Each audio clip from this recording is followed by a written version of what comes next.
चंद्रयान-3 का लैंडर बुधवार शाम 6:04 पर चांद की सतह पर उतरा था। भारत का परचम चांद पर शान से लहरा रहा है। एक एक भारतीय आज गौरवान्वित महसूस कर रहा है, लेकिन ये सब इतना आसान नहीं था। हम आपको बताएंगे कि कैसे चांद पर छपा अशोक का स्तंभ। सबसे पहले तो ये अहम था कि चंद्रयान-3 की सॉफ्ट लैंडिंग हो। इसके लिए कुछ दिन पहले से ही चंद्रयान की स्पीड को कम करने की प्रक्रिया यानी कि डीबूस्टिंग शुरू कर दी गई थी। सॉफ्ट लैंडिंग के 2 घंटे 26 मिनट बाद रोवर भी इससे बाहर आ गया। रोवर 6 पहियों वाला रोबोट है।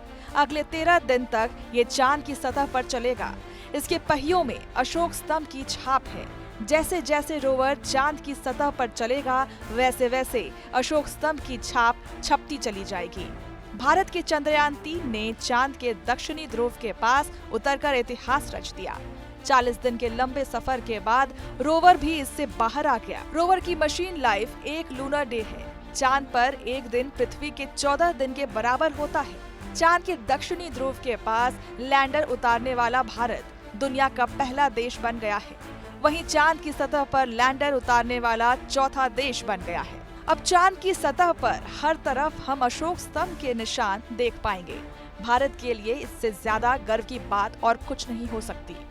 इससे पहले सितंबर 2019 में भी इसरो ने चंद्रयान-2 को चांद के दक्षिणी ध्रुव के पास उतारने की कोशिश की थी, लेकिन तब हार्ड लैंडिंग हो गई थी। अब आप ये भी जान लीजिए कि अब अगले 13 दिन तक प्रज्ञान रोवर क्या काम करेगा। प्रज्ञान रोवर पर 2 पेलोड्स लगे हैं। पहला है लेजर इंड्यूस्ड ब्रेकडाउन स्पेक्ट्रोस्कोप यानी कि LIBS। ये चांद की सतह पर मौजूद केमिकल यानी कि रसायनों की मात्रा और गुणवत्ता की स्टडी करेगा, साथ ही खनिजों की खोज करेगा।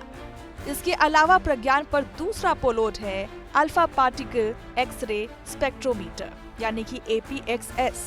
ये एलिमेंट कंपोजिशन की स्टडी करेगा, जैसे कि magnesium, aluminium, silicon, potassium, calcium, tin और लोहा।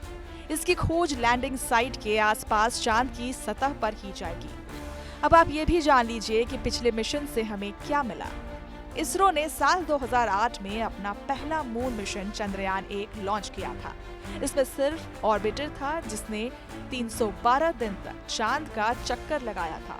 चंद्रयान-1 दुनिया का पहला मून मिशन था जिसने चांद में पानी की मौजूदगी के सबूत दिए थे। इसके बाद 2019 में चंद्रयान-2 लॉन्च किया गया था। इसमें ऑर्बिटर के साथ लैंडर और रोवर भी भेजे गए। हालांकि ये मिशन ना तो पूरी तरह से सफल हुआ था और ना ही फेल। चांद की सतह पर लैंड करने से पहले ही विक्रम लैंडर टकरा गया था और इसकी क्रैश लैंडिंग हुई थी।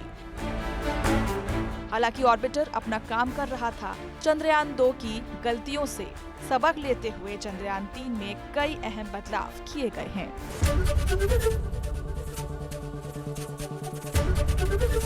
ABP गंगा, खबर आपकी, जुबान आपकी।